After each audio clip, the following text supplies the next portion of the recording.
Shalom, selamat pagi Bapak Ibu Saudara terkasih. Hari ini Selasa 14 September 2021, kita berjumpa kembali dalam ibadah harian GKI Batu. Doa dan harapan kami, Bapak Ibu Saudara terkasih dalam keadaan baik dan sehat. Mari kita mengawali ibadah kita hari ini dengan memuji nama Tuhan dari PKJ 265. Kita nyanyikan bait yang pertama dan kedua. Bukan karena upahmu.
Mari kita berdoa. Bapa kami yang ada di dalam surga, Bapa yang selalu kami puji dan kami sembah. Karena kebaikan dan kemurahan-Mu kami ada pada pagi hari ini. Saat ini kami sudah siap Tuhan untuk mendengarkan kebenaran sabda-Mu. Kiranya firman-Mu yang menjadi pelita dalam setiap langkah kami, menguatkan iman kami dalam kami menjalani kehidupan kami ya Tuhan. Berkati Bapak Pendeta Dwi Santoso yang akan menyampaikan kebenaran sabda-Mu. Biarlah firman-Mu boleh kami lakukan dalam kehidupan kami hari lepas hari. Terima kasih Tuhan Yesus, bersabdalah kami sudah siap untuk mendengar. Dalam nama Tuhan Yesus kami sudah berdoa. Amin. Bacaan firman Tuhan diambil dari Kolose 3, ayat yang pertama sampai ayat yang keempat. Karena itu, kalau kamu dibangkitkan bersama dengan Kristus, carilah perkara yang di atas, di mana Kristus ada duduk di sebelah kanan Allah. Pikirkanlah perkara yang di atas, bukan yang di bumi, sebab kamu telah mati dan hidupmu tersembunyi bersama dengan Kristus di dalam Allah. Apabila Kristus yang adalah hidup kita menyatakan diri, kelak kamu pun akan menyatakan diri bersama dengan Dia dalam kemuliaan. Amin.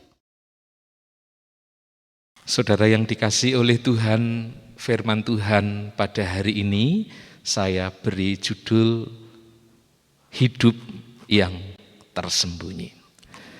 Saudara-saudara yang dikasihi oleh Tuhan, menjadi orang buangan adalah suatu keadaan yang tidak diinginkan oleh siapapun. Namun demikian, sebagian orang pernah mengalami menjadi orang buangan, baik secara fisik maupun secara psikis. Di era perjuangan kemerdekaan, kita pernah mendengar kisah tentang para pahlawan kemerdekaan. Di masa mereka berjuang, mereka pernah mengalami dibuang. Soekarno, Hatta pernah mengalami itu. Di era masa modern ini, perasaan menjadi orang buangan kerap kali kita dengar dari orang-orang yang mengalami mutasi, misalnya di dunia pekerjaan mereka. Ada orang-orang yang dipindah karena tugas ke tempat-tempat yang sulit, ke tempat yang jauh, tempat yang udik, pelosok, pedalaman, bahkan daerah entah berantah. Dimutasi ke daerah tersembunyi, jauh dari akses, sehingga mereka ada yang berkelakar. Mereka berada di suatu tempat yang di peta saja itu tidak terdeteksi, tidak ditemukan wilayahnya. Saudaraku, bagaimana jika menjadi orang buangan itu, jika menjadi pilihan hidup kita? Artinya, dengan sadar kita memutuskan untuk menjadi orang yang tersembunyi, jauh dari semangat gaya hidup orang modern saat ini yang selalu ingin tampil sebagai orang yang terkemuka, orang yang populer, orang yang menyukai popularitas. Tepatnya, bagaimana jika gaya hidup kita sebagai seorang Kristen, sebagai pengikut Kristus itu kembali kita menghayati akan panggilan hidup kita. Seperti yang disampaikan oleh firman Tuhan yang kita baca tadi, bagaimana kita sebagai Kristen ini menghidupi hidup yang tersembunyi.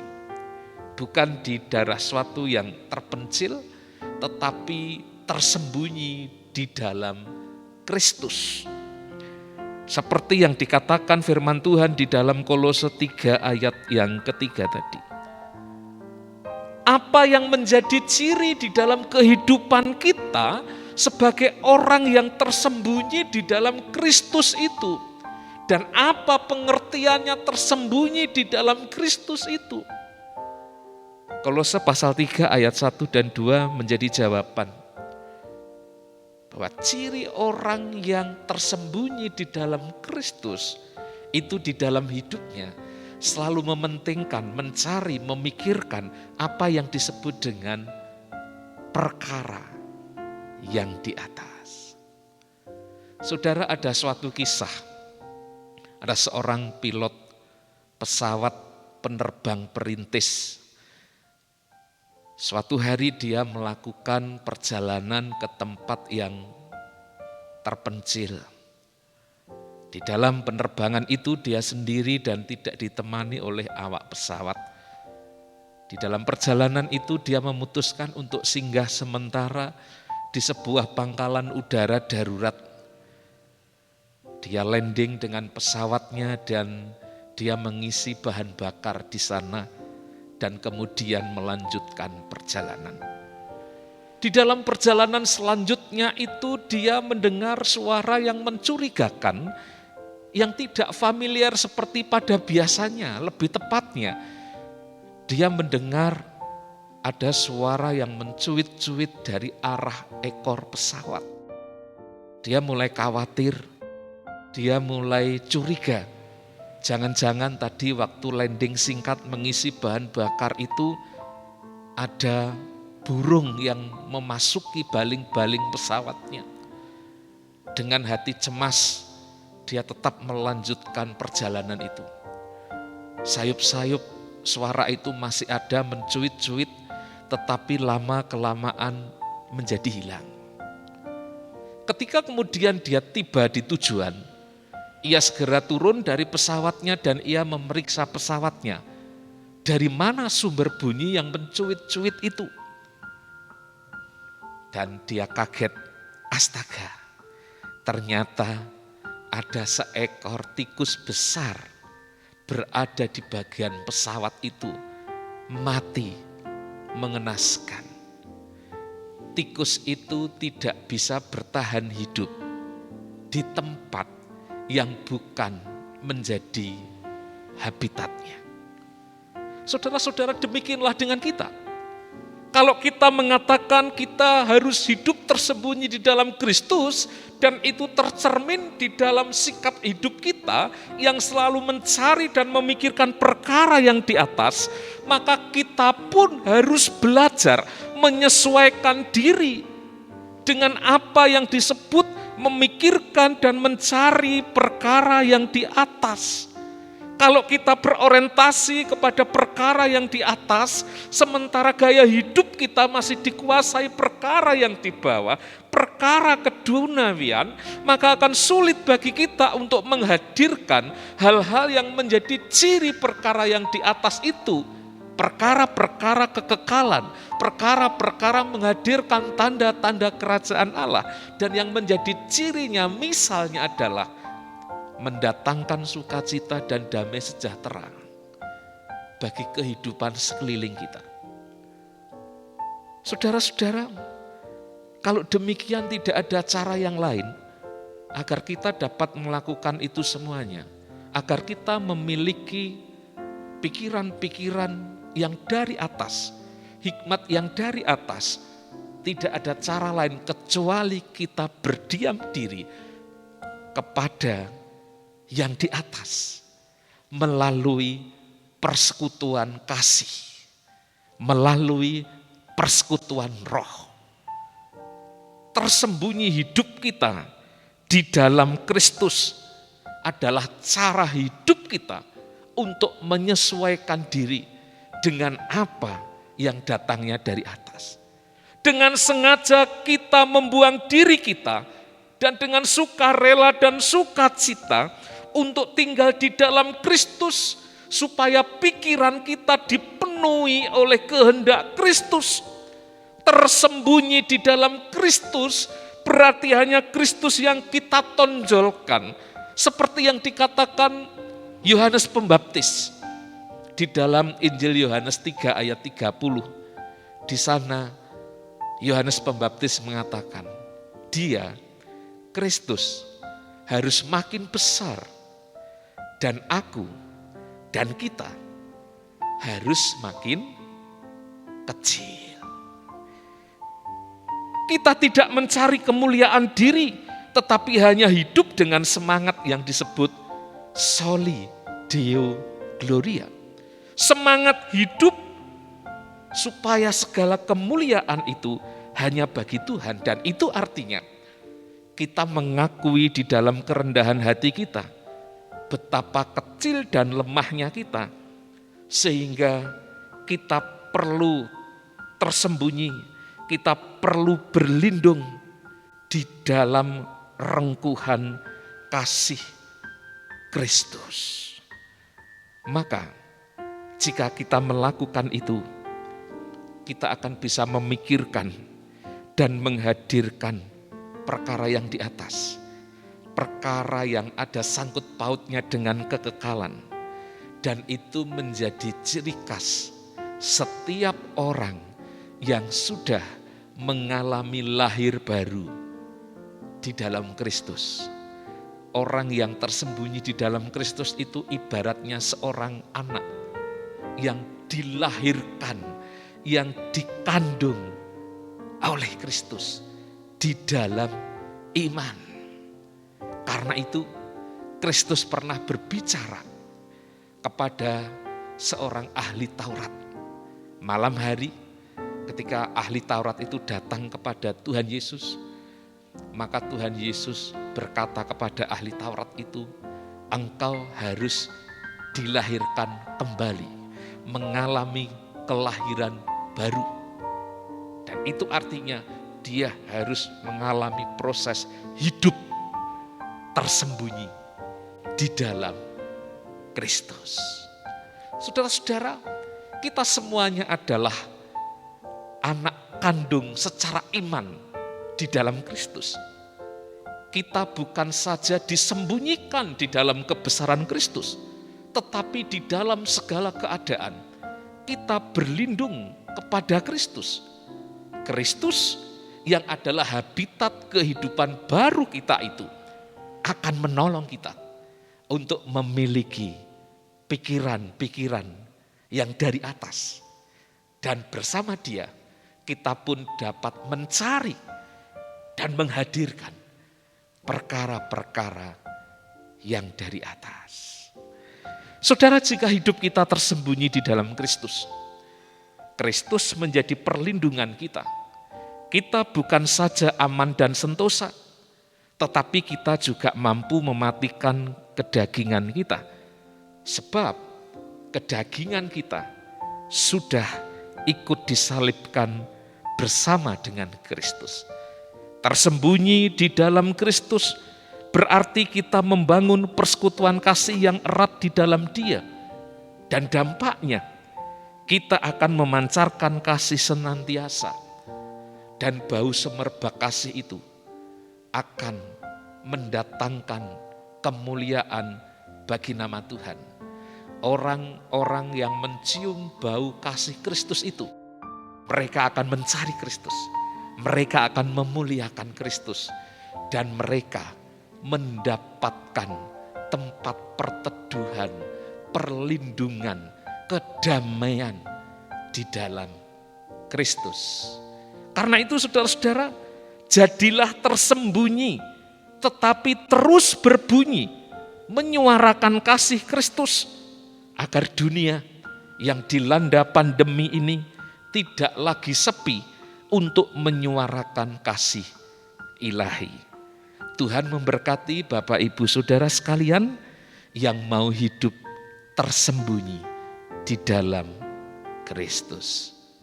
Amin. Mari kita berdoa. Tuhan Yesus, kami mengucap syukur karena Tuhan melahirbarukan kami. Tuhan, Engkau yang telah memberikan kepada kami status yang baru sebagai orang-orang yang telah mengalami pembaruan. Engkau telah memberikan kepada kami anugerah yang terbesar, kehidupan yang baru, pembebasan di dalam pengorbanan-Mu ya Tuhan Yesus. Karena itu sudah sepatutnya dan sewajarnya jika orientasi hidup kami perbaharui, bukan lagi berorientasi untuk mencari dan memikirkan perkara-perkara yang di bumi, perkara-perkara yang di bawah, perkara-perkara hanya untuk memenuhi nafsu kedagingan kami. Tetapi kami Tuhan panggil dan Tuhan utus untuk menghadirkan perkara-perkara yang di atas itu di dalam hidup kami dan di dalam kesaksian kami sebagai orang yang telah mengalami kelahiran baru. Ya Roh Kudus, di dalam persekutuan kami, di dalam kasih-Mu, Engkau memampukan kami untuk memiliki pikiran dan kehendak Kristus. Karena itu di masa-masa kehidupan yang sulit karena pandemi ini, biarlah kami terus hidup berkomitmen, tersembunyi di dalam Kristus, tetapi tidak pernah berhenti berbunyi untuk menggemakan kasih ilahi itu, supaya setiap orang yang berjumpa dengan kami, mereka boleh merasakan kasih Kristus, kasih kekal yang abadi, yang memberikan kepada kami damai sejahtera. Kami menyerahkan juga untuk Gereja GKI Batu, jemaat, simpatisan, dan siapapun yang mengikuti acara ibadah harian secara online ini, Tuhan Engkau memberkati mereka, memberkati kesehatan mereka, menjauhkan dari sakit penyakit, menjauhkan mereka dari wabah virus corona. Engkau menyembuhkan mereka yang sakit, menguatkan mereka yang lemah, memberkati dan memberikan rejeki kepada mereka yang bekerja, baik mereka yang berusaha dengan membuka toko, membuka usaha, ataupun mereka yang bekerja sebagai pegawai, baik pegawai negeri maupun swasta. Bahkan mereka yang pensiunan juga Tuhan memberkati, Tuhan mencukupkan kebutuhan mereka. Kami berdoa untuk masyarakat, biarlah kiranya mereka terus untuk menghidupi, akan hidup sehat mematuhi protokol kesehatan, sehingga pandemi ini segera berlalu dan menjadi endemi, sehingga semuanya kehidupan di dalam kenormalan baru boleh berjalan dengan baik. Tuhan, dengarkanlah doa kami, dan kiranya Tuhan memberkati kehidupan kami sepanjang hari ini. Kami berdoa di dalam nama Tuhan Yesus Kristus. Tuhan, kami mengarahkan hati kami kepadamu, dan kami menerima berkat-Mu. Damai sejahtera Allah yang melampaui segala akal akan memelihara hati dan pikiranmu di dalam Kristus Yesus. Damai sejahtera yang mengalir dari Allah Bapa, Putra, dan Roh Kudus menyertai kehidupanmu sekarang dan selamanya. Amin. Selamat pagi, Tuhan memberkati. Shalom.